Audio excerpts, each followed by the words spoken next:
BTV देख रहे ਸਾਰੇ ਦਰਸ਼ਕਾਂ ਨੂੰ ਪਿਆਰ ਭਰੀ ਸਤਿ ਸ਼੍ਰੀ ਅਕਾਲ। ਮੈਂ ਸਿਮਰਨਜੀਤ ਕੌਰ ਲੈ ਕੇ ਹਾਜ਼ਰ ਹਾਂ ਕੈਨੇਡਾ ਅਤੇ ਅੰਤਰਰਾਸ਼ਟਰੀ ਖਬਰਾਂ ਦਾ ਬੁਲੇਟਿਨ। ਸਭ ਤੋਂ ਪਹਿਲਾਂ ਸ਼ੁਰੂਆਤ ਕਰਦੇ ਹਾਂ ਮੁੱਖ ਖਬਰਾਂ ਦੇ ਨਾਲ। ਇਰਾਨੀ ਡਿਫੈਕਟਰ ਨੂੰ ਮਾਰਨ ਦੀ ਅਮਰੀਕੀ ਸਾਜ਼ਿਸ਼ ਵਿੱਚ 2 ਕੈਨੇਡੀਅਨਸ ਤੇ ਲੱਗਿਆ ਦੋਸ਼। ਓਟਵਾ ਵਿੱਚ 171 ਫੈਮਿਲੀ ਡਾਕਟਰਾਂ ਦੀ ਘਾਟ, OMA ਨੇ ਸੂਬੇ ਨੂੰ ਇਸੇ ਸਮੇਂ ਕਾਰਵਾਈ ਕਰਨ ਦੀ ਦਿੱਤੀ ਚੇਤਾਵਨੀ। फ्रांस के किसानों ने पेरिस ਨੂੰ ट्रैक्टर बैरीकेडां नाल घेरिया, शिकायतां ते घेराबंदी करन दा कीता वादा। माउंट एवरेस्ट बेस कैंप तक पहुंचा 2 साल का स्कॉटिश बच्चा। इस तो पहला 4 साल की कैनेडियन नागरिक ने रिकॉर्ड ना करवाया सी दर्ज। ਹੁਣ ਖਬਰਾਂ ਵਿਸਥਾਰ ਨਾਲ। ਸੰਯੁਕਤ ਰਾਸ਼ਟਰ ਨਿਆਂ ਵਿਭਾਗ ਨੇ ਮੈਰੀਲੈਂਡ ਵਿੱਚ 2 ਲੋਕਾਂ ਨੂੰ ਨਿਸ਼ਾਨਾ ਬਣਾਉਂਦੇ ਹੋਏ ਕਿਰਾਏ ਲਈ ਕਤਲ ਦੀ ਸਾਜ਼ਿਸ਼ ਵਿੱਚ 2 ਕੈਨੇਡੀਅਨਸ ਅਤੇ ਇੱਕ ਇਰਾਨੀ ਨੂੰ ਚਾਰਜ ਕੀਤਾ ਹੈ। ਅਨਸੀਲ ਕੀਤੇ ਗਏ ਇੱਕ ਦੋਸ਼ ਵਿੱਚ ਕਿਹਾ ਗਿਆ ਹੈ ਕਿ ਨਾਜੀ ਸ਼ਰੀਫੀ, ਜਿਨਾਸ਼ਟੀ, ਡੇਮੀਅਨ ਪੈਟਰਿਕ, ਜੌਨ ਰਾਇਨ ਅਤੇ ਐਡਮ ਰਿਚਰਡ ਪੀਅਰਸਨ ਨੇ 2 ਬੇਨਾਮ ਲੋਕਾਂ ਨੂੰ ਮਾਰਨ ਦੀ ਸਾਜ਼ਿਸ਼ ਰਚੀ ਸੀ, ਜਿਨ੍ਹਾਂ ਵਿੱਚੋਂ ਇੱਕ ਇਰਾਨੀ ਡਿਫੈਕਟਰ ਸੀ। ਫੈਡਰਲ ਵਕੀਲਾਂ ਦਾ ਕਹਿਣਾ ਹੈ ਕਿ ਜਿੰਦਾਸ਼ਟੀ, ਜੋ ਈਰਾਨ ਵਿੱਚ ਰਹਿੰਦੀ ਹੈ, ਇੱਕ ਅਪਰਾਧਿਕ ਨੈਟਵਰਕ ਤਹਿਰਾਨ, ਜੋ ਈਰਾਨੀ ਅਸਹਿਮਤਾਂ ਤੇ ਕਾਰਕੁਨਾਂ ਨੂੰ ਨਿਸ਼ਾਨਾ ਬਣਾਉਂਦਾ ਹੈ, ਦਾ ਹਿੱਸਾ ਸੀ। ਦੋਸ਼ ਜੋ ਅਦਾਲਤ ਵਿੱਚ ਸਾਬਤ ਨਹੀਂ ਹੋਏ ਹਨ ਦਾ ਕਹਿਣਾ ਹੈ ਕਿ ਪਲਾਟ ਦਸੰਬਰ 2020 ਅਤੇ ਮਾਰਚ 2021 ਦੇ ਵਿਚਕਾਰ ਸਕਾਈ ECC ਨਾਮਕ ਇੱਕ ਐਨਕ੍ਰਿਪਟਡ ਮੈਸੇਜਿੰਗ ਸੇਵਾ ਤੇ ਵਿਕਸਿਤ ਕੀਤਾ ਗਿਆ ਸੀ। ਇਲਜ਼ਾਮ ਵਿੱਚ ਕਿਹਾ ਗਿਆ ਹੈ ਕਿ ਜਿੰਦਾਸ਼ਟੀ ਹੱਤਿਆਵਾਂ ਲਈ $3,50,000 ਦਾ ਭੁਗਤਾਨ ਕਰਨ ਲਈ ਸਹਿਮਤ ਹੋ ਗਈ ਸੀ ਅਤੇ ਰਿਆਨ ਨੇ ਪੀਅਰਸਨ ਨੂੰ ਨੌਕਰੀ ਤੇ ਰੱਖਿਆ ਸੀ, ਜੋ ਇੱਕ ਮੰਨੇ ਹੋਏ ਨਾਮ ਹੇਠ ਅਮਰੀਕਾ ਵਿੱਚ ਗੈਰ ਕਾਨੂੰਨੀ ਤੌਰ ਤੇ ਰਹਿ ਰਿਹਾ ਸੀ। ਨਿਆਂ ਵਿਭਾਗ ਦਾ ਕਹਿਣਾ ਹੈ ਕਿ ਪੀਅਰਸਨ ਅਤੇ ਰਿਆਨ, ਜੋ ਕਿ ਹੈਲਸ ਐਂਜਲਸ ਦੇ ਫੁੱਲ ਪੈਚ ਮੈਂਬਰ ਹਨ, ਦੋਵੇਂ ਗੈਰ ਸੰਬੰਧਿਤ ਅਪਰਾਧਾਂ ਲਈ ਕੈਨੇਡੀਅਨ ਜੇਲ੍ਹਾਂ ਵਿੱਚ ਬੰਦ ਹਨ। ਓਟਵਾ ਦੇ ਡਾਕਟਰਾਂ ਦੀ ਨੁਮਾਇੰਦਗੀ ਕਰਨ ਵਾਲੀ ਸੰਸਥਾ ਦੇ ਅਨੁਸਾਰ ਓਟਵਾ ਇੱਕ ਪਰਿਵਾਰਕ ਡਾਕਟਰ ਦੀ ਘਾਟ ਦਾ ਸਾਹਮਣਾ ਕਰ ਰਿਹਾ ਹੈ, ਜਿਸ ਲਈ ਤੁਰੰਤ ਸਰਕਾਰੀ ਕਾਰਵਾਈ ਦੀ ਲੋੜ ਹੈ। ਓਨਟਾਰੀਓ ਮੈਡੀਕਲ ਐਸੋਸੀਏਸ਼ਨ ਯਾਨੀ ਕਿ OMA ਨੇ ਕਿਹਾ ਕਿ ਮੌਜੂਦਾ ਮੰਗਾਂ ਨੂੰ ਪੂਰਾ ਕਰਨ ਲਈ ਓਟਵਾ ਨੂੰ ਘੱਟੋ-ਘੱਟ 171 ਹੋਰ ਪਰਿਵਾਰਕ ਡਾਕਟਰਾਂ ਦੀ ਲੋੜ ਹੈ।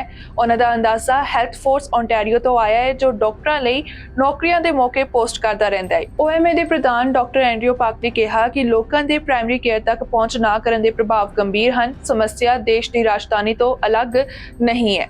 OMA ਨੇ ਕਿਹਾ ਕਿ 2.3 ਮਿਲੀਅਨ ਓਨਟਾਰੀਓ ਦੇ ਲੋਕ ਫੈਮਿਲੀ ਡਾਕਟਰ ਤੋਂ ਬਿਨਾਂ ਹਨ ਅਤੇ ਇਹ ਗਿਣਤੀ ਅਗਲੇ 2 ਸਾਲਾਂ ਵਿੱਚ ਦੁੱਗਣੀ ਹੋ ਸਕਦੀ ਹੈ। ਪਾਕ ਨੇ ਕਿਹਾ ਕਿ ਸੰਕਟ ਜੋ ਸੂਪ ਐਂਡ ਮਰੀ ਵਿੱਚ ਸਾਹਮਣੇ ਆਇਆ ਹੈ, ਹਜ਼ਾਰਾਂ ਲੋਕਾਂ ਨੂੰ ਪਰਿਵਾਰਕ ਡਾਕਟਰ ਤੋਂ ਬਿਨਾਂ ਛੱਡ ਰਿਹਾ ਹੈ, ਜੋ ਪੂਰੇ ਸੂਬੇ ਵਿੱਚ ਆਪਣੀ ਰੈਪਲਿਕਾ ਬਣਾਵੇਗਾ ਤੇ ਅਸੀਂ ਪਿੱਛੇ ਬੈਠ ਕੇ ਇਹ ਸਭ ਹੁੰਦੇ ਨਹੀਂ ਦੇਖ ਸਕਦੇ। ਸੂਪ ਐਂਡ ਮਰੀ ਵਿੱਚ ਲਗਭਗ 10,000 ਮਰੀਜ਼। ਗਰੁੱਪ ਹੈਲਥ ਸੈਂਟਰ ਦੇ ਅਨੁਸਾਰ ਕਮੀ ਅਤੇ ਭਾਰਤੀ ਦੀਆਂ ਚੁਣੌਤੀਆਂ ਕਾਰਨ 11 ਮਈ ਤੱਕ ਆਪਣੇ ਪਰਿਵਾਰਕ ਡਾਕਟਰਾਂ ਤੱਕ ਪਹੁੰਚ ਗੁਆ ਸਕਦੀ ਹੈ।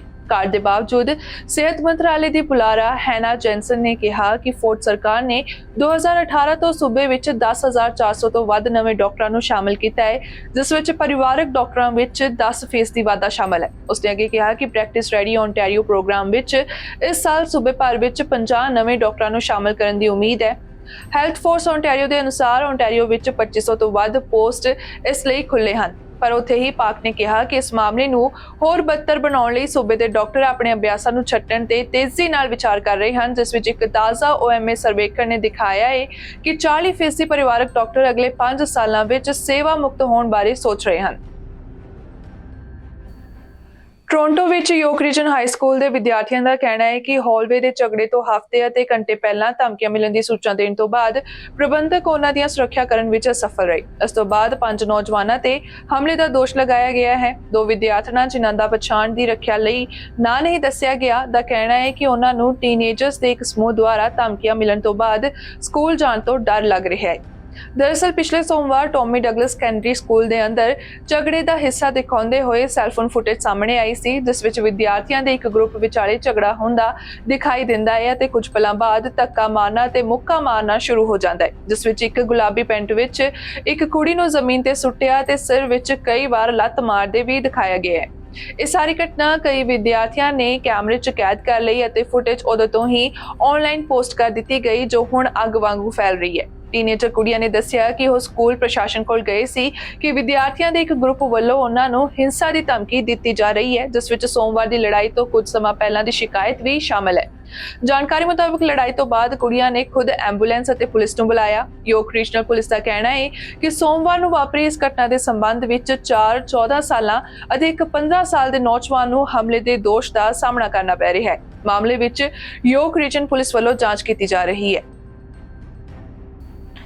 ਪਿਛਲੇ ਹਫ਼ਤੇ ਟੈਰਿਸ BC ਦੇ ਉੱਤਰ ਵਿੱਚ ਹੈਲੀ ਸਕੀਇੰਗ ਹਾਦਸੇ ਵਿੱਚ ਜ਼ਖਮੀ ਹੋਏ ਨਿਊਜ਼ੀਲੈਂਡ ਦੇ ਪਰਬਤ ਆਰੋਹੀ ਮਾਹਰ ਦੀ ਮੌਤ ਹੋ ਗਈ ਹੈ, ਜਿਸ ਨਾਲ ਮਰਨ ਵਾਲਿਆਂ ਦੀ ਗਿਣਤੀ ਹੁਣ 4 ਹੋ ਗਈ ਹੈ। ਨਿਊਜ਼ੀਲੈਂਡ ਮਾਊਂਟੇਨ ਗਾਈਡਸ ਐਸੋਸੀਏਸ਼ਨ ਨੇ ਇੱਕ ਫੇਸਬੁੱਕ ਪੋਸਟ ਵਿੱਚ ਕਿਹਾ ਕਿ ਇਸ ਦੇ ਪ੍ਰਧਾਨ ਲੁਇਸ ਐਂਸਵਰਥ ਇੱਕ ਗਾਈਡ ਦੇ ਤੌਰ ਤੇ ਉੱਤਰੀ ਐਸਕੇਪ ਹੈਲੀ ਸਕੀਇੰਗ ਹੈਲੀਕਾਪਟਰ ਤੇ ਗਏ ਸਨ। ਐਂਸਵਰਥ ਦੀ ਮਾਂ ਮਾਨੀ ਐਂਸਵਰਥ ਨੇ ਵੀ ਹਫ਼ਤੇ ਦੇ ਅੰਤ ਵਿੱਚ ਇੱਕ ਫੇਸਬੁੱਕ ਪੋਸਟ ਵਿੱਚ ਕਿਹਾ ਹੈ ਕਿ ਉਹ ਆਪਣੀ ਸੱਟਾਂ ਦੀ ਤਾਬ ਚੱਲ ਨਹੀਂ ਸਕੇਗਾ ਅਤੇ ਲੰਘੇ ਸੋਮਵਾਰ ਨੂੰ ਆਪਣੇ ਪੁੱਤ ਨੂੰ ਇੱਕ ਵੀਡੀਓ ਜ਼ਰੀਏ ਸ਼ਰਧਾਂਜਲੀ ਪੋਸਟ ਕੀਤੀ।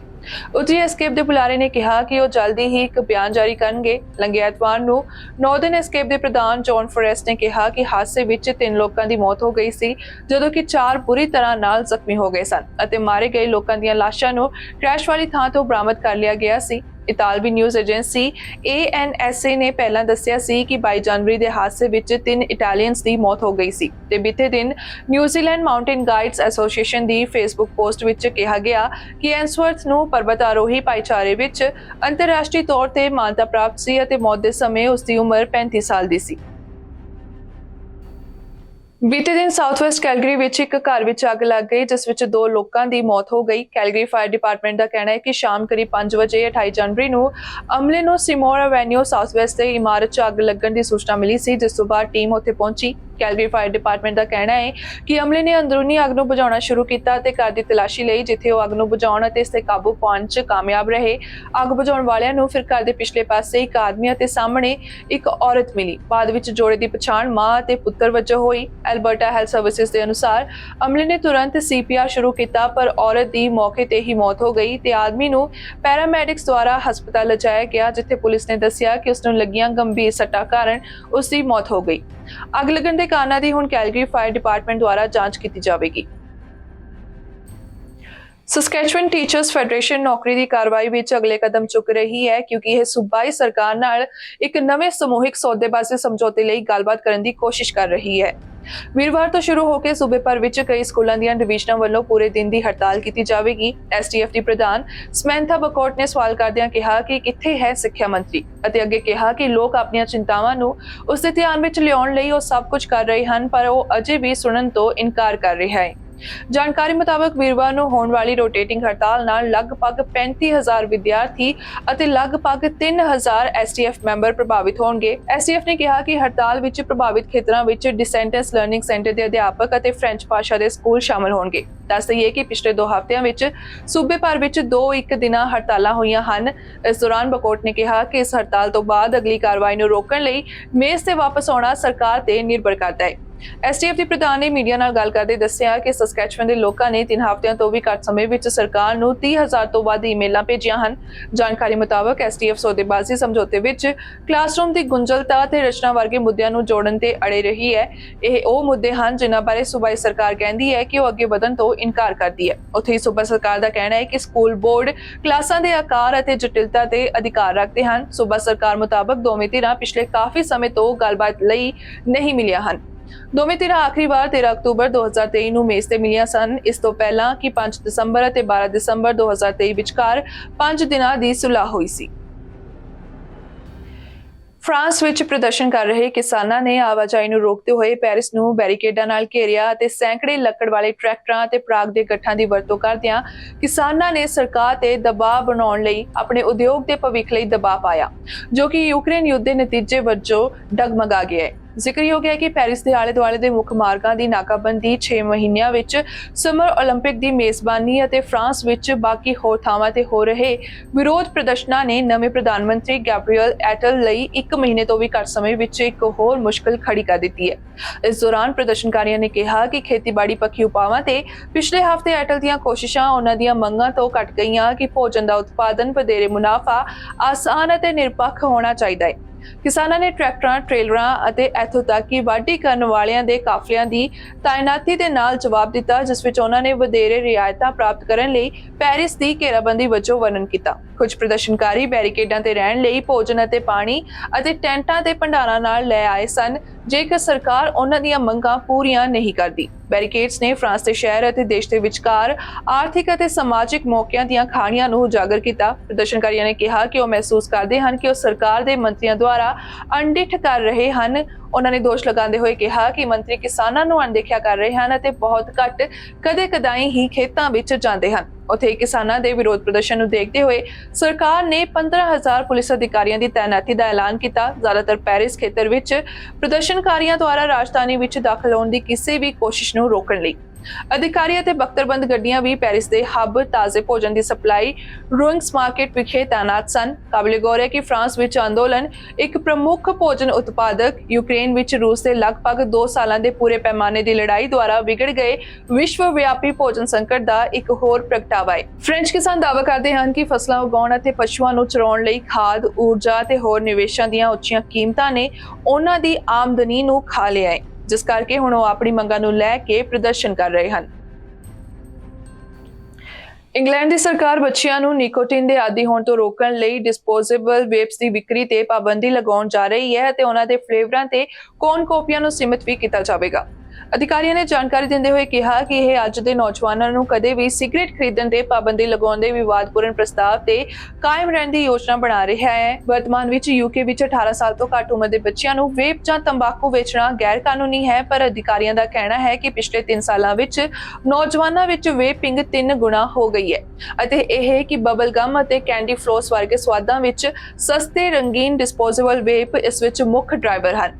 ਇਸ ਮੁੱਦੇ ਨੂੰ ਲੈ ਕੇ ਇੰਗਲੈਂਡ ਦੇ ਪ੍ਰਧਾਨ ਮੰਤਰੀ ਰਿਸ਼ੀ ਸੁਨਕ ਨੇ ਕਿਹਾ ਕਿ ਸਰਕਾਰ ਦੁਆਰਾ ਪ੍ਰਦਾਨ ਕੀਤੇ ਗਏ ਅੰਕੜਿਆਂ ਅਨੁਸਾਰ ਡਿਸਪੋਜ਼ੇਬਲ ਵੇਪ ਜਾਂ ਈ-ਸਿਗਰਟ 18 ਸਾਲ ਤੋਂ ਘੱਟ ਉਮਰ ਦੇ ਬੱਚਿਆਂ ਵਿੱਚ ਵੇਪਿੰਗ ਦੇ ਚਿੰਤਾਜਨਕ ਵਾਧਾ ਦਾ ਕਾਰਨ ਹਨ। ਸੁਨਕ ਨੇ ਕਿਹਾ ਕਿ ਹੁਣ 11 ਤੋਂ 15 ਸਾਲ ਦੀ ਉਮਰ ਦੇ 9% ਲੋਕ ਵੇਪ ਦੀ ਵਰਤੋਂ ਕਰਦੇ ਹਨ। ਅਧਿਕਾਰੀਆਂ ਨੇ ਕਿਹਾ ਕਿ ਉਹਨਾਂ ਦੇ ਅੰਦਰ ਮੌਜੂਦ ਨਿਕੋਟਿਨ ਬਹੁਤ ਜ਼ਿਆਦਾ ਆਦੀ ਹੋ ਸਕਦੀ ਹੈ, ਜਿਸ ਨਾਲ ਕਈ ਵਾਰ ਚਿੰਤਾ, ਧਿਆਨ ਕੇਂਦਰਿਤ ਕਰਨ ਵਿੱਚ ਮੁਸ਼ਕਲ ਅਤੇ ਸਿਰ ਦਰਦ ਵਰਗੀ ਚੀਜ਼ਾਂ ਪੈਦਾ ਹੁੰਦੀਆਂ ਹਨ।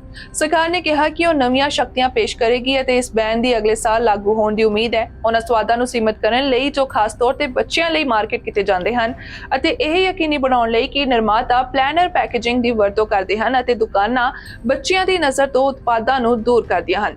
ਇਸ ਦੇ ਨਾਲ ਹੀ ਬੱਚਿਆਂ ਨੂੰ ਗੈਰ ਕਾਨੂੰਨੀ ਢੰਗ ਨਾਲ ਵੇਪ ਵੇਚਣ ਵਾਲੀਆਂ ਦੁਕਾਨਾਂ ਤੇ ਨਵੇਂ ਜੁਰਮਾਨੇ ਵੀ ਲਾਏ ਜਾਣਗੇ। ਸਨਕ ਨੇ ਕਿਹਾ ਜੋ ਬਾਲਗ ਤੰਬਾਕੂ ਨੋਸ਼ੀ ਛੱਡਣ ਲਈ ਇੱਕ ਸਾਧਨ ਵਜੋਂ ਵੇਪ ਦੀ ਵਰਤੋਂ ਕਰਨਾ ਚਾਹੁੰਦੇ ਸਨ, ਉਹ ਅਜੇ ਵੀ ਵੇਪ ਕਿੱਟਾਂ ਤੱਕ ਪਹੁੰਚ ਕਰਨ ਦੇ ਯੋਗ ਹੋਣਗੇ। ਕੁਝ ਮਾਹਿਰਾਂ ਦਾ ਕਹਿਣਾ ਹੈ ਕਿ ਪ੍ਰਸਤਾਵਿਤ ਪਾਬੰਦੀ ਨੂੰ ਧਿਆਨ ਨਾਲ ਵਿਚਾਰਨ ਦੀ ਲੋੜ ਹੈ ਤਾਂ ਜੋ ਇਹ ਲੋਕਾਂ ਨੂੰ ਸਿਗਰਟ ਵੱਲ ਮੁੜਨ ਲਈ ਉਤਸ਼ਾਹਿਤ ਨਾ ਕਰੇ। ਸੁਨਕ ਦੀ ਸਰਕਾਰ ਨੇ ਇਹ ਵੀ ਕਿਹਾ ਕਿ ਉਹ ਸਿਗਰਟ ਖਰੀਦਣ ਦੀ ਘੱਟੋ-ਘੱਟ ਉਮਰ ਨੂੰ ਹੌਲੀ-ਹੌਲੀ ਵਧਾਉਣ ਲਈ ਪਿਛਲੇ ਸਾਲ ਐਲਾਨੀ ਗਈ ਯੋਜਨਾ ਨੂੰ ਅੱਗੇ ਵਧਾਏਗੀ, ਜਿਸ ਵਿੱਚ 1 ਜਨਵਰੀ 2009 ਤੋਂ ਬਾਅਦ ਪੈਦਾ ਹੋਇਆ ਕੋਈ ਵੀ ਬੱਚਾ ਕਦੇ ਵੀ ਕਾਨੂੰਨੀ ਤੌਰ ਤੇ ਇਹਨਾਂ ਨੂੰ ਨਹੀਂ ਖਰੀਦ ਸਕਦਾ। ਯੂਕੇ ਵਿੱਚ ਸਿਗਰਟ ਨੋਸ਼ੀ ਕਰਨ ਵਾਲੇ ਲੋਕਾਂ ਦੀ ਗਿਣਤੀ 1970 ਦੇ ਦਹਾਕੇ ਤੋਂ 2/3 ਘਟੀ ਹੈ, ਪਰ ਅਧਿਕਾਰਤ ਅੰਕੜਿਆਂ ਅਨੁਸਾਰ ਲਗਭਗ 6.4 ਮਿਲੀਅਨ ਲੋਕ ਜਾਂ ਲਗਭਗ 13% ਦੀ ਆਬਾਦੀ ਅਜੇ ਵੀ ਸਿਗਰਟ ਪੀਂਦੇ ਹਨ।